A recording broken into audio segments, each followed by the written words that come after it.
Hello students!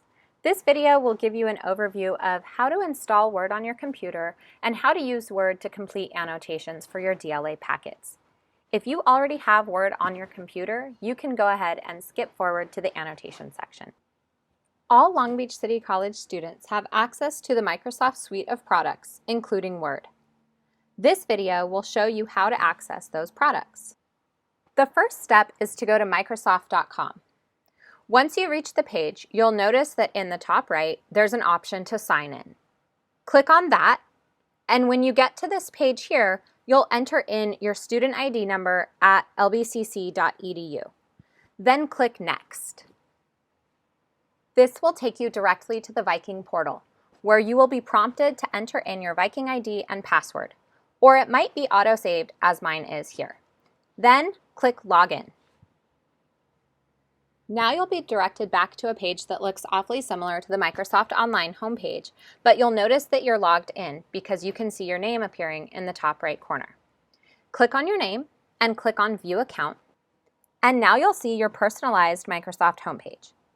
From here, navigate to the top left corner and select the icon that looks like a waffle. You're going to click on Word because that's the program we're using today. Once you click on it, you'll see that your saved documents will appear. You can select your DLA packet from here, open it up, and we'll get started with annotating. You'll notice you have a number of tools available to you in the toolbar at the top of the page here. So we'll get started with annotating and show you how to use some of these tools. The first tool we'll look at is the highlighting feature. I notice that there are learning objectives in this text, so you'll definitely want to highlight those to refer back to later. You can do that by selecting the text, then coming up to the main toolbar and selecting the highlight feature, and selecting the color you'd like to use for highlighting. Once you highlight the learning objectives, you might want to put in a text box to write in your purpose for reading. You can do that by navigating to the top of the page, clicking the Insert tab, and then clicking Text Box. From the drop-down, you'll select Draw Text Box, and you'll place the text box where you like it on the page. Then you can type in whatever you'd like to say, and you can edit the text by changing the color, changing the font size, etc. The next tool we'll look at is the underline feature.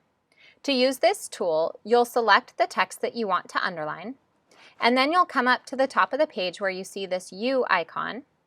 You'll click here and select the drop-down menu to help you choose which line type you'd like to use for underlining.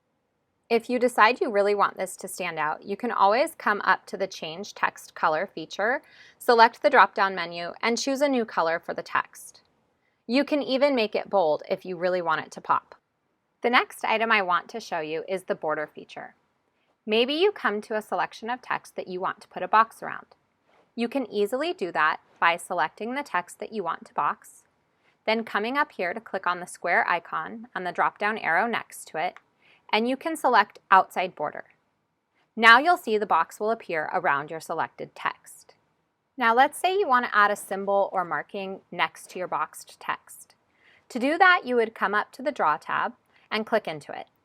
You're going to see an option of different pens, and even the option to add your own pen if you're using like a stylus on a tablet. You can also draw with the trackpad. I'm using my mouse, so I'm not going to select that feature. Once you choose the pen that you like, you have the option of choosing the line thickness or the color that you want to use. I'm going to use the Galaxy Pen effect. After you've selected all your options, you just come in and start making your symbols or your markings on the page. And if you ever draw something that you don't like, you just come up here, click on the eraser, and erase the markings. Now let's take a look at the commenting tool. Let's say you come to a sentence or phrase in the article where you want to ask a question or make a comment, but you don't have space for a text box. You can highlight the selection, the sentence, or the phrase that you want to make a note about, then navigate up to the top and click on the Insert tab. Scroll over and click on the Comment tool, and go ahead and write in whatever it is that you want to say about this section of text. If you decide at any point that you want to delete this comment, you can simply right-click next to the comment and select Delete Comment. Because commenting is such an important part of annotation, let's go ahead and add in another comment here. We'll select the text, then come back up to Add Comment, click the icon, and begin typing whatever it is we want to say about the text. Now keep in mind that you can combine any of these features you like. For example, maybe you want to highlight a certain section of text and then make a comment about it. You can do that by selecting the text you want to highlight and coming up to the highlight feature, choosing your color, and then navigating over to add a comment by clicking on Insert and Add Comment. Type in whatever it is you like to say, and now you've got a highlighted phrase of text with an associated comment that really stands out. That wraps up our overview of the annotation features available to you in Word.